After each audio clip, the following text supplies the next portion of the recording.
नमस्कार साथियों, कुछ बात करें यूट्यूब चैनल पर एक बार फिर आपका बहुत बहुत स्वागत है। आज हम लोग बात करेंगे राष्ट्रीय स्वयंसेवक संघ यानी आरएसएस के संबंध में। 9 जुलाई 2024 यानी इसी महीने केंद्र सरकार ने एक आदेश जारी किया है जिसमें केंद्र सरकार के सभी कर्मचारियों, चाहे तो वो कर्मचारी वर्तमान में सेवारत हों या पेंशनर हों, सभी को के आरएसएस की गतिविधियों में सम्मिलित होने के लिए जो प्रतिबंध लगा था उसको उन्होंने दूर कर दिया है। यानी कि अगर ये कर्मचारी चाहें तो आरएसएस की गतिविधियों में शामिल हो सकते हैं। इधर हुआ ये कि मध्य प्रदेश उच्च न्यायालय की इंदौर पीठ में एक पुरुषोत्तम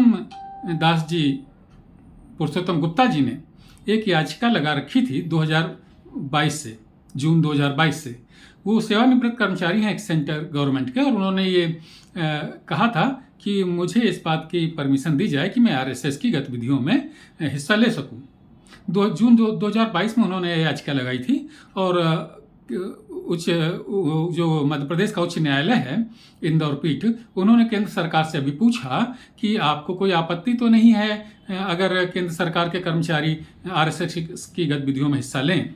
तो केंद्र सरकार ने उन्हें जवाब दिया कि हमें कोई आपत्ति नहीं है, और हमने तो 9 जुलाई 2024 के द्वारा एक संशोधन किया है, उसमें इससे ये प्रतिबंध ही हटा लिया है, जो चाहे केंद्र सरकार वो आरएसएस की गतिविधियों में हिस्सा ले सकता है। तो साथियों, सवाल ये उठता है कि आरएसएस की गतिविधियों में हिस्सा लेने के लिए प्रतिबंध लगाया क्यों गया था। इस पर जानना होगा कि आरएसएस पर अभी तक 3 बार प्रतिबंध लग चुका है। एक बार तो महात्मा गांधी की जब हत्या हुई थी उसके बाद केंद्र सरकार ने प्रतिबंध लगा दिया था कि आरएसएस की गतिविधियों पर।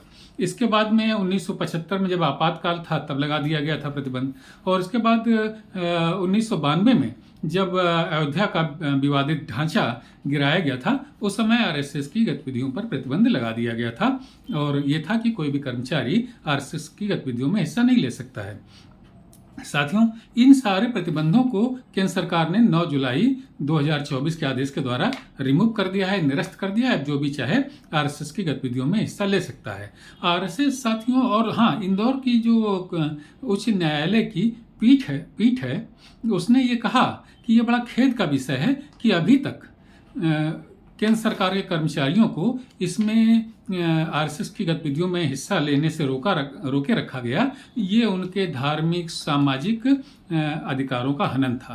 इसलिए केंद्र सरकार ने जो इतने दिनों बाद ये डिसीजन लिया कि केंद्र सरकार के कर्मचारियों को आरएसएस की गतिविधियों में हिस्सा ले लेना चाहिए अगर वो इच्छा ऐसी रखते हैं तो ये जो आदेश उन्होंने इतनी देर से किया केंद्र सरकार ने, इस पर ये उचित नहीं है, इसे पहले ही कर दिया जाना चाहिए था। ऐसा इंदौर जो मध्य प्रदेश उच्च न्यायालय की इंदौर पीठ ने कहा है। और ये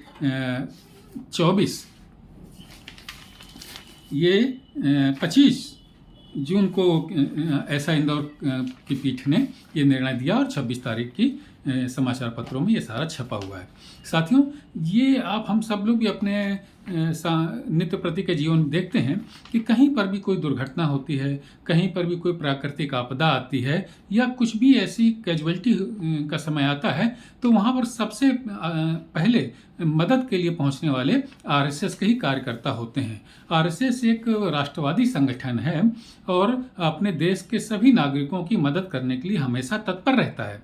इसके बाद भी इस पर 3 बार प्रतिबंध लगाया गया, और उस पर विस्तृत जांचें भी हुई प्रतिबंध लगाने के बाद भी। इसके बाद भी कोई आरोप साबित नहीं हो सका आरएसएस पर। इसलिए आरएसएस पर प्रतिबंध लगाया जाना तो पहले भी उचित नहीं था। लेकिन आरएसएस की एक विचारधारा है, राष्ट्रीय विचारधारा, जो बिल्कुल खाँटी देश से जुड़ी हुई विचारधारा है, और उसको हमारे देश के बहुत से लोग पसंद नहीं करते हैं।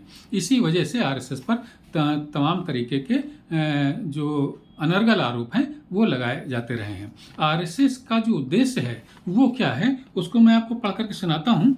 आरएसएस के जो द्वितीय सरसंघ चालक थे बाला साहब देवरस जी, वो देखिए क्या बोलते हैं एक जगह। संघ की शाखा खेल खेलने अथवा कवायद करने का स्थान मात्र नहीं है, अपितु सज्जनों की सुरक्षा का बिन बोले अभिवचन है।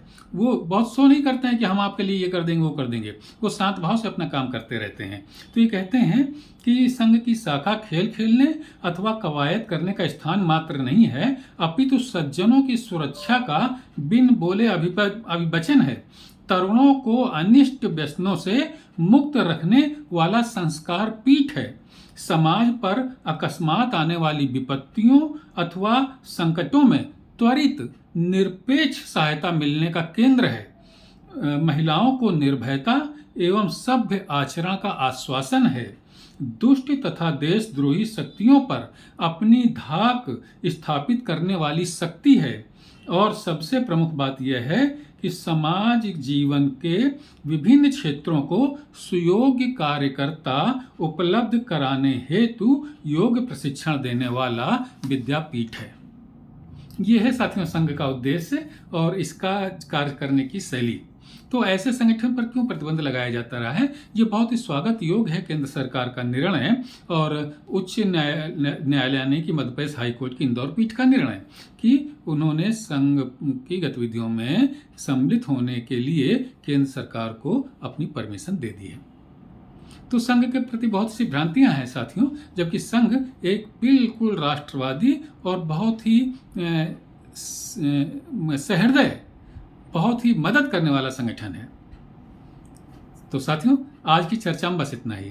कल किसी और मुद्दे पर आपसे बात करूंगा। आपसे अनुरोध है कि आपने अगर हमारे इस चैनल को सब्सक्राइब नहीं किया हो तो कृपया सब्सक्राइब करें, लाइक करें और ये वीडियो अगर आपको पसंद आया हो तो मुझे अपनी टिप्पणियों से जरूर अवगत कराएं। जय हिंद, वंदे मातरम।